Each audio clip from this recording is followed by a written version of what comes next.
seeing beautiful things done by others was a big motivation. And I think that probably is the same with all musicians and artists and everybody really in every walk of life. That when you see it done beautifully, if you resonate with it, then you're inspired to want to try to do something similar. I think when you're learning anything like music or art or science, if you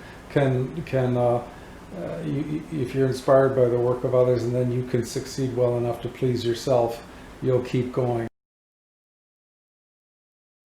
Probably learning to see buildings kind of as ways to orient towards nature and towards kind of the stars, towards life, towards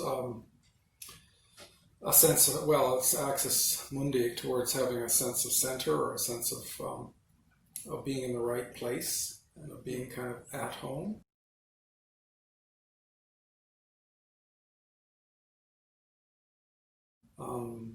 So that was the first sort of major motivator for me, was that, and seeing buildings as a way to kind of align with with the cosmos, kind of in the biggest sense of the word.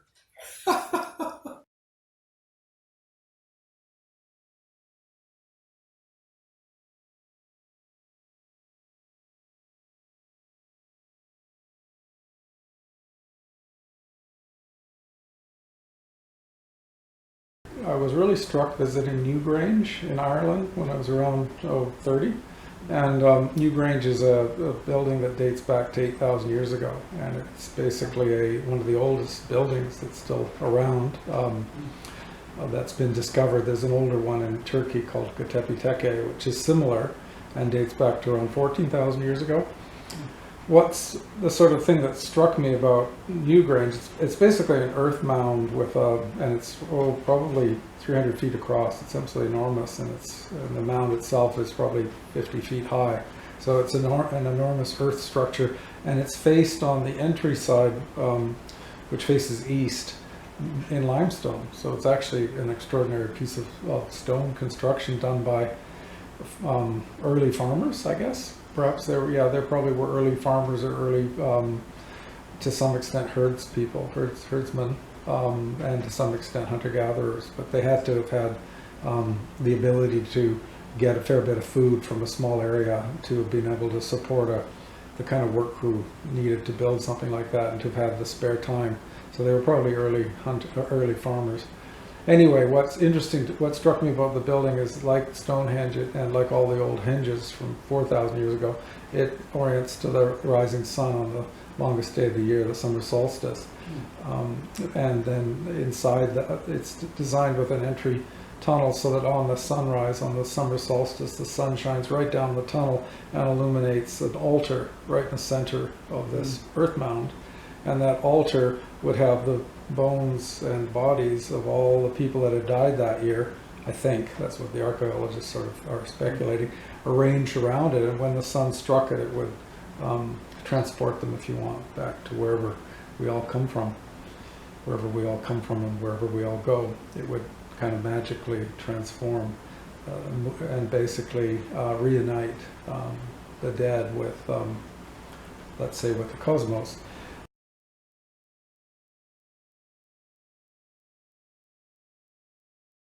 I realized the building gave an orientation to the lives of everyone that lived there. It gave them an orientation in time, so it celebrated and illuminated or marked the solstice, but it also gives them an orientation in space. It's on a hilltop, and it's aligned to the four corners, so it kind of basically tells you where you are. Like, it's the basic sense-making tool. It tells you, I am here. This is the center, or this is a center of the world. I am facing forward, not backwards. I'm moving upward, not downward. I'm safe. I know what's going on.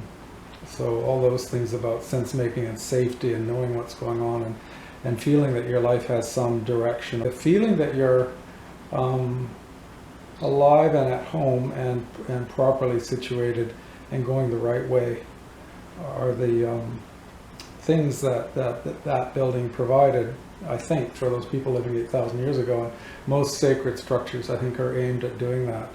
They all orient to the four corners basically, and they all orient in time and set the seasons and kind of give our lives basic shape. But then I began to see actually that almost every building project, whether it was a house or a school or an office building or a theater or a community library or any building you build, basically does that in its way, or can be seen to be doing that. So you can see within the sort of the undercurrent below all the kind of planning and organizing that you put into any building, and your effort to kind of pragmatically organize what's going on in it, whether people are sleeping and washing and storing their goods and sitting and reading. While you're organizing that activity, you're also really organizing a bigger thing, which is their overall life. And people sense it, and the Chinese call that feng shui. They sense the feeling that they're properly oriented to the cosmos as a kind of a background sense, and it makes them feel safe.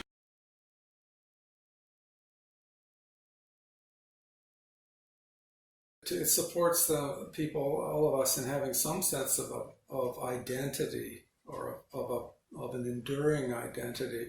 There's a book called The Architecture of Happiness, which I just bought it as soon as I saw it, and I was excited to see what it is. Because architecture and happiness kind of, yes, we all look to our homes and our communities and our parks and so on to create happiness, and they do create happiness for us. But the thesis of this writer was actually from London, Englishman, was simply this. It was a psychological idea. It was that basically our identity is quite fluid. We change. We go from child to old person, and along the way walk through all the 7 ages of man. And even within a day or a year, we play different roles, and we have different states. We have our high state, our energetic states. We have our low states. We have our optimistic, pessimistic. We have many different states and moods. And a building, to some extent, helps to fix our state and to contain our state and to give us a sense of, again, of solidity and of actually being somebody and actually having a stable outlook and a stable equilibrium, emotional stance. It's like that James Taylor song, I need 4 walls around me to hold me tight, to keep me from drifting away. But to some extent, yeah, buildings do. They do kind of stop us from drifting away. People do too, and many other things do. But they help us to stop from drifting away.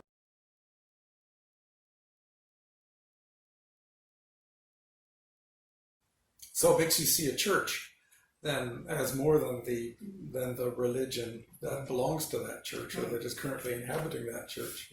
You see a church then as an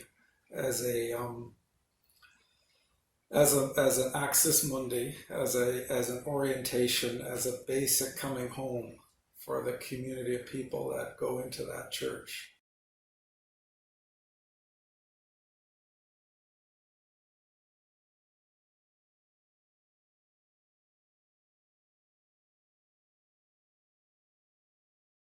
So the context that we're thrown into is a situation that feels dangerous. It does feel dangerous, yes. Very dangerous. Those people in Newgrange, they must have felt danger, and they must have felt this is giving us some perhaps illusion of control. Yes. That we can manage the process, the departure of our dead ones. Our dead ones. The death is like, wow, what's the point of being alive if you just die?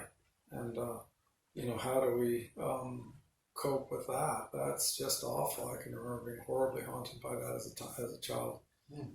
For sure, answering that question is a basic in all sense making. Yeah.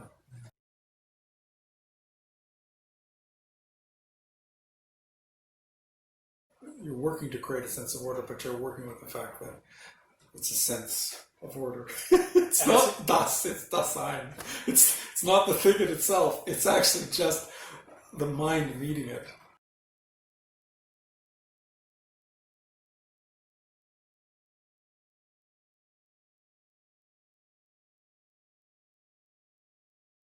Yes, that's what I love about a budget that's totally unrealistic.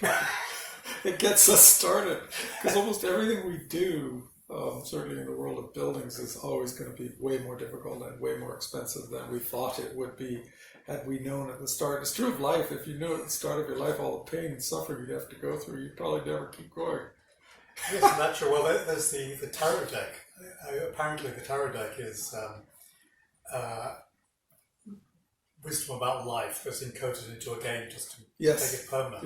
Yeah. And the first card is the Fool. The right? Fool. And the picture, the one I saw was this young fellow with a stick, with a bag tied over the stick, striding joyfully into life, right over the edge of a cliff he hasn't seen.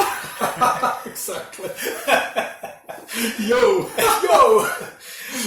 And you look at, I'm sure it's true for me, I'm sure it's true for you, you look at various of the things that you've done in life, saying, my God, if I'd known how hard that was going to be, I wouldn't have started it. Yes. Right? Yes. Yes, absolutely. And yet I'm glad I did, Yeah, and it works out sometimes when it does work out. Sometimes it doesn't work out. But sometimes when it does work out, it works out for reasons that you could never have anticipated. And it just is like you're stepping from rock to rock across the river and you don't know if the next rock's going to appear. But it does appear.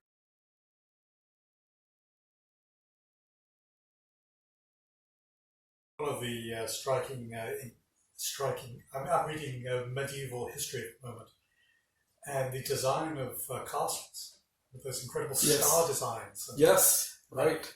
And they're exceedingly functional, and of course they're all about, they're an extreme case of what we're talking about safety and danger. Oh, extreme danger, extreme safety. Yeah, you're in an extremely dangerous environment. Yes. So you need to build stone walls in star shapes where you can actually pour boiling oil on people and shoot them in the back as they attack you. Yes. Yeah. That whole age of castles is extraordinary. Yeah. What an unsafe world people lived in. Yeah, it helps us to, feel safe and stable and even inspired and full of hope and possibility.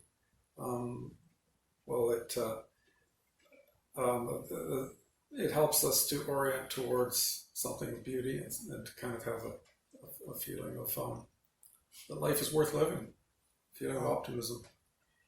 Always try to make buildings beautiful. Yeah. Always try and have windows and have a view or have something about the building that is graceful and beautiful, so that it makes me want to live.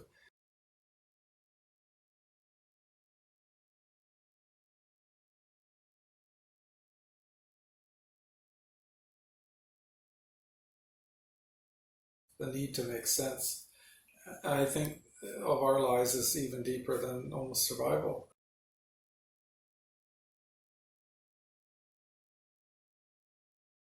Watch a little baby trying to begin to make any sense of order and equilibrium. Just had one. My little granddaughter was just 6 months. Yeah, just becoming and naming. Beginning. She doesn't yet name anything, but I mean, every time you acquire any words and so on, to start to not feel like you're just falling. Yeah.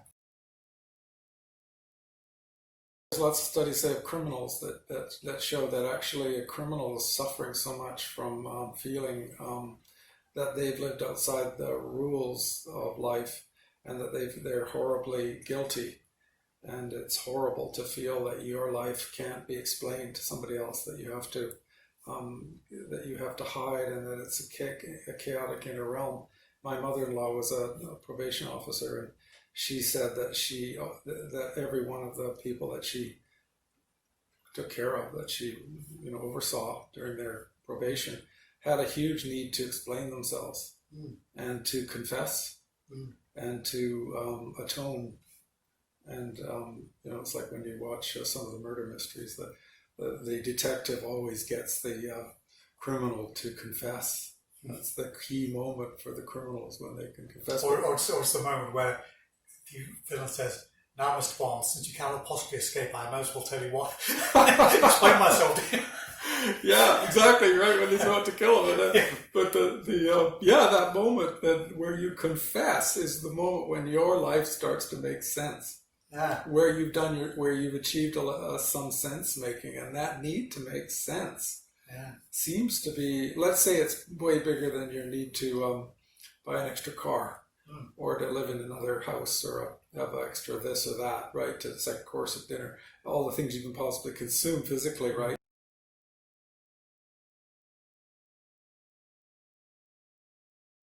Integrity is sense making. I make sense. My life makes sense. I am a senseless. I make sense. I'm not lost. Yeah. I'm not confused. I know which way's up, which way's down. Yes. And I'm in control at some point. Yeah, that's it. A sense of control, which they all, for me, basically all these words and ideas constellate around the basic idea of I'm safe. I am safe.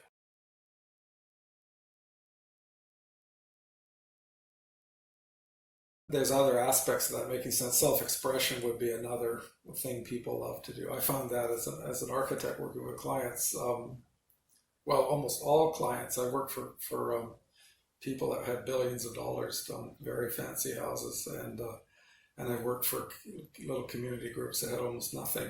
But then the other thing that everyone wants to do is everyone wants to contribute. Everybody wants to help. Like we're all the kids in the room. They all want to sing. Everybody wants to sing. Everybody wants to participate. Everybody has something. Everybody has some genius that they want to share. Like this urge to share too is huge.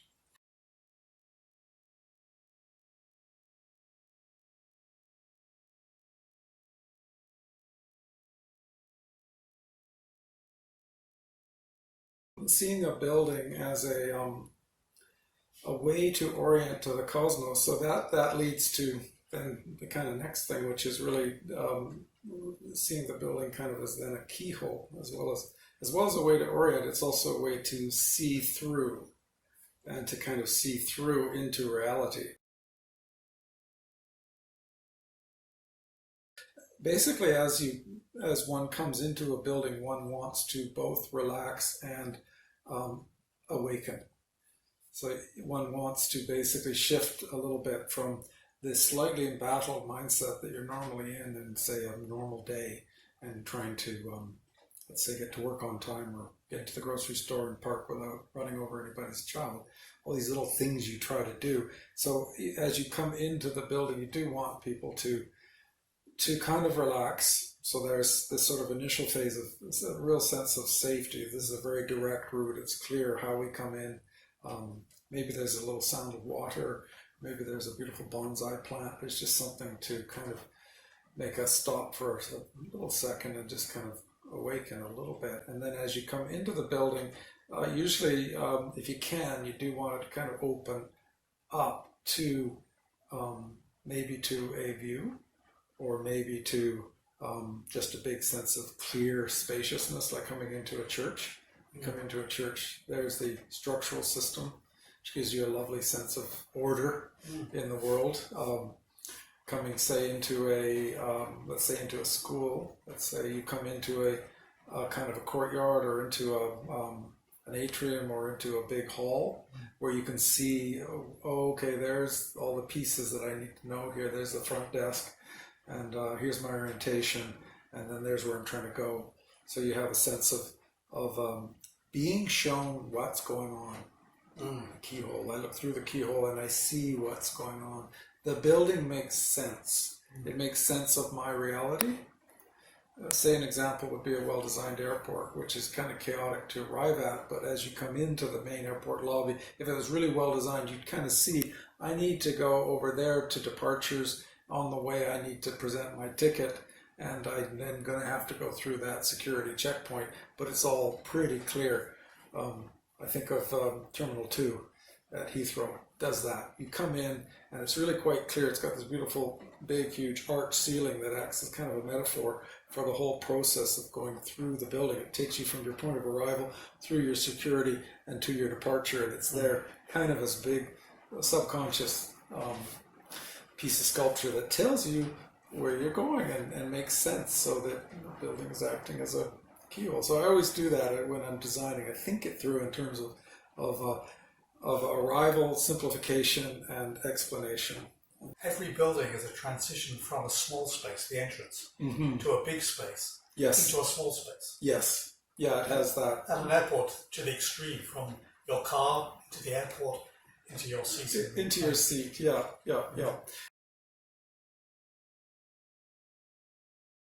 First thing when you're starting a project, you're going to look at your site to see what is it telling me. Does it offer me anything I can really take advantage of? Does it have what capabilities? Capability Brown, the famous English landscape architect from the 1750s, talked about a site. Does it have any capabilities? Does it have the capability to provide me with a pond, or with a vista view into the distance, or some mountains, or does it have the capability for southern light? What do the users of the building need to do? What do they need to accomplish? So you look at all those functional requirements, and what do they tell me about this design? And really the design process is looking for the kind of perfect fit between the functional program, the possibilities or capabilities of the site, and then the structural grid, which organizes that space. So if you get that overlay of those sort of three elements, then you get a pleasant experience for people.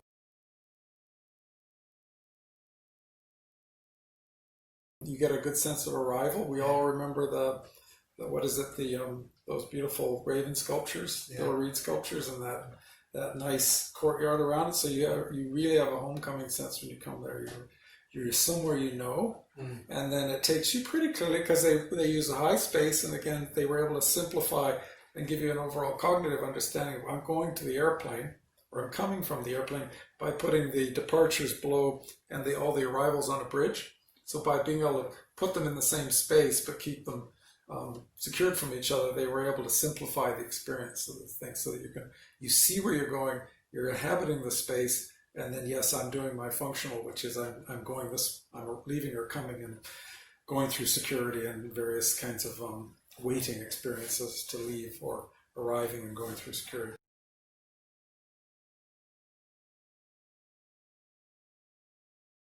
There's this other thing one tends to work with, but certainly in residential design you do. It's called intimacy gradient, and that is that someone's home has a gradient from a public-facing side to a private side, to an intimate side, to a secure side, and it is important to try to make that gradient from the very front-facing through to the private back-facing side of the building very kind of clearly defined, so that people feel safe. Yeah. Prospect and refuge is part of that intimacy gradient, but it's basically all about, again, safety. It's all about creating a refuge, and one of the aspects of refuge is prospect. I'm safer if I see a lot. The more I see, the more opportunities I have, right? Think about it like a hunter. If I'm there, or I can see the guys coming to get me before they see me. I can see them before they see me, so I'm safer. Yeah. So I've got my prospect from my refuge. You'll see it if you design a bathroom in an airport or a coffee shop, anywhere, creating places where people can sit and be a little bit back against the wall, but where they get lots of refuge. That's why everyone loves a window seat. Sure. Yeah, you get prospect. Very good.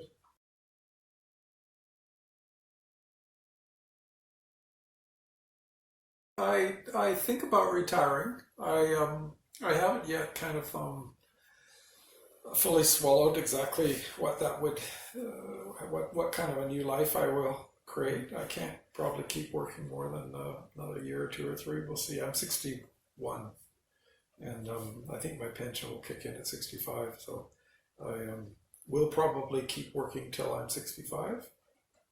I like working. I like the I like the chance to problem solve. I like working with people. It sounds stupid, but it's true. And I like the chance to create something beautiful, because I'm basically I'm an artist. So the chance to create something beautiful, if it presents as so far it has been presenting, is always too seductive to give up for me. So the chance to create keyholes, chance to create revelations of an orderly universe, is very appealing to me.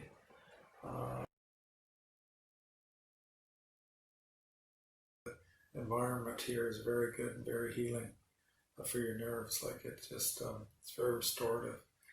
The forests and wow, I've really loved living here. Well, thank you very much for your time. Oh.